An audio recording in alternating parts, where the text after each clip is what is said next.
Hi everyone, it's Louisa Munson, and I'm coming to you with I want to have a little chat around talks about our body and what it might mean to us. I had an experience over a year ago now where I feel like I had a near death experience, and it felt very, very real. And I described it to a few close friends and psychics and intuitives at the time. And I didn't at the time feel very safe to share it beyond that. But I'm really quite happy to share my experience now because I really think things are changing, and we are going into a time where the veil is thinning between um, the idea of what our reality is and our experience. So the first thing that I experienced with this dream, it's just after I had my third child, and we'd been visiting a hotel which we're actually now living in. And at the time, I had this dream that I was in a hotel and I was walking down into the basement of it. And as I walked into this basement, it looked beautiful, like nothing I'd ever seen. There were two infinity pools next to each other, circular pools with a couple of beautiful long-haired women just lying back like goddesses in these two pools that were connected. And as I walked around, I noticed that the floor was beautiful and shiny and pearlescent, but in a quality that I'd never ever experienced before, like nothing I'd seen, nothing on earth anyway. And as I was walking around, I noticed my husband next to me, and I said to him, "Let's go and turn on the light. I really want to appreciate the walls and the space here that we're in." And I went to turn on this light switch, which wasn't a light switch. It was like a technology I'd never experienced. But I put my finger up to the wall, and all of a sudden, this place was bathed in light. And then I saw that we were surrounded by hundreds, thousands of people. And I said, "Oh, my ancestors are here. Everyone's here. Wow." And then at that realization that I was surrounded by everyone I knew, and I was in this kind of love state, all of a sudden, I felt this rush like nothing I'd experienced before. And I can only describe it. You know that experience when you open a bottle of fizzy pop, and if you observe the bottles, sorry, the bubbles, as you turn the top of the fizzy pop, all of a sudden the bubbles start coming up. And as they get higher and higher, they get quicker and quicker. And the force of it just comes up really, really fast. It would be like, opening a bottle of champagne or something. It starts off slowly and it gains momentum. And then, so what happened was all of a sudden I felt myself fly up these stairs. It started off really slowly, and then I felt myself shoot up these stairs. And I was heading towards the window, and I thought, "Oh, I'm going to crash into that window." But then the windows dissolved, and I realized it was a night sky, a bit like this sky behind me right now. And I noticed it was a night sky, and I was like flying headlong into it. And I realized as I was flying into this sky, going faster and faster, there's like nebulas and all sorts. Like I had the thought, well, I knew by that time I'd lost my body. And as that was happening, I forgot to say, it was almost like having an orgasm. I was in this kind of very um, pleasurable state of just absolute bliss. So I was in this bliss-filled state, heading headlong into space, and I had this thought, "Oh my God, I am going to the source of everything. I'm going to find out the answers." And that was my first thought was, "Wow, I am going to know what this is about." I had this really strong intuition that I was going to know everything that I'd ever wanted to know, and that I was rejoining source. And then at the realization that that was what's happening, I pulled myself back. I said, "Oh, I can't go. I've just had another baby. This isn't my time." And so there was this acknowledgement that if I'd carried on going, I wouldn't have gone back into my body. Then I woke up bolt upright. Um, so this kind of fear.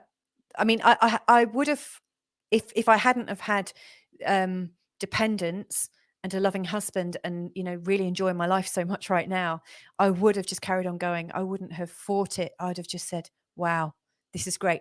So there was this sense of not having a fear of death. I was just having a fear of leaving my loved ones behind, especially like a newborn baby.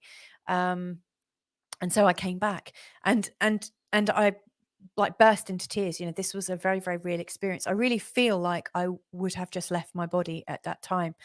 And I've had a similar one since, where, I've just been in the middle of the night, I've been dreaming, and then all of a sudden I feel a whooshing sensation.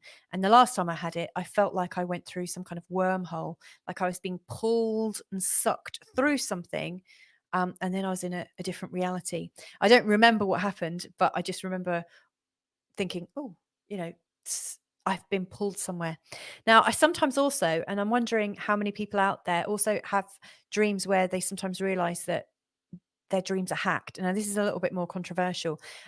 Since childhood, I've been aware that sometimes my dreams are not my own. I've had this awareness that my dreams are being directed, that something outside of myself is testing me in my dreams. I get these dreams sometimes whereby I'm set an almost impossible challenge, and I get the experience that I'm being observed. My reactions of how I'm behaving within this challenge are being observed. And as a child, I always used to fly high above it. I taught myself to fly. I taught myself to be able to manage my dreams. And I was always able to wake up if ever I needed to. And then more recently, since I've become a mum, in fact, I've realized that, or had the very, very strong intuition that these dreams are kind of implanted or not really my own. They are hacked dreams. They're dreams when something else has come in to try and direct and make me do things like sign contracts and things like that, and almost to try and get me to sign away my sovereignty or agree to do something that I wouldn't agree to do. So there are all sorts of different experiences that we can go through with our body. And I guess the real reason I wanted to share this is I had a very interesting experience yesterday. I've been recording meditations, hypnotations to try and help people find answers that they might need, to go into a space of unconscious bliss, to go into a place of connecting to their unconscious so that they can find their own answers. And I had this idea from when I was doing a reading for somebody that we could seed the ether in our imagination, and seed the ether with our information, our intel. Because obviously everybody has intel, everybody has knowledge and experience and beliefs and realizations. Everybody has those all the time. And when you consider how many people there are on this planet, that's a lot of information. Now, a bit like most intuitives, I think this information is all stored at an etheric level, and we can all access it. It's like going to a library, which is probably a bit of an old fuddy-duddy term because not many people go to libraries anymore. Just imagine it's like going onto Google and searching for whatever you want and being able to find it. There is that in an etheric realm. I think the internet is our 3D version of what actually is the idea of nature, which is there is this automatic, organic communication system that we are all tuned into, some of us more, some of us less. Now, my idea was to do a meditation to ease people into the idea that they can sow their seeds. They can sow their seeds for a new reality. So they can put in their ideas, like upload it to the etheric Google Drive. They can upload their ideas. They can upload their experiences. They can upload their knowledge. They can upload also where that knowledge has come from. Like, is that first-hand knowledge? Is that secondhand? If so, where's the source?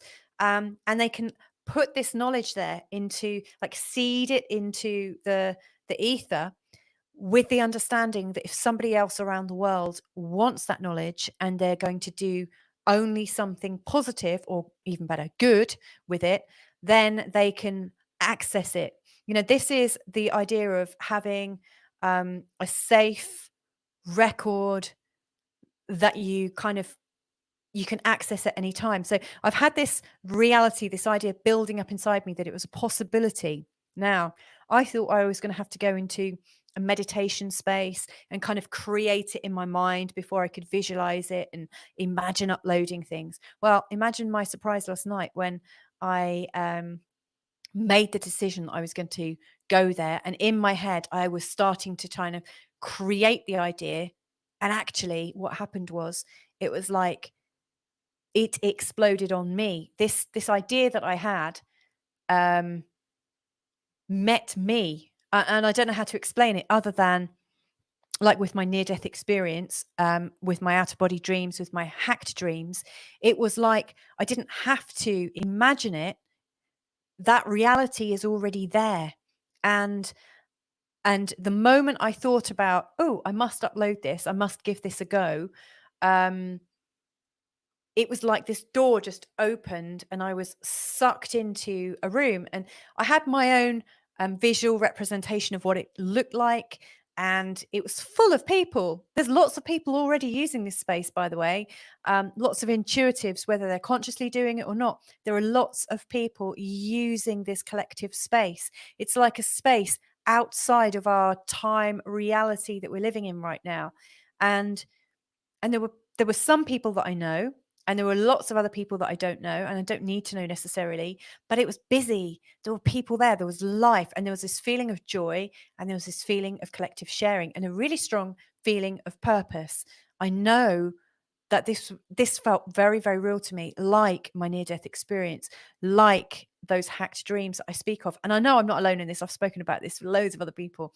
So there's me outing myself as a bit barking mad, but also as somebody that has these altered experiences outside of the veils of reality.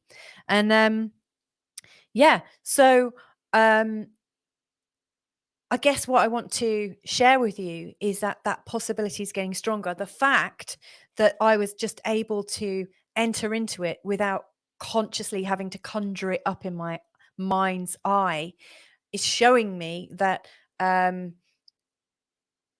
that my intention to share information, my intention to create freedom in a way that's non-threatening, my intention to put information out there and for it to reach the right people at the right time is happening at an etheric level. I understood weeks ago that if I wanted to post some of the things I wanted to post on social media and stuff, that it would create such resistance in so many people, because people are really polarized right now. There are some people that are pro this and other people that are, pro completely the opposite.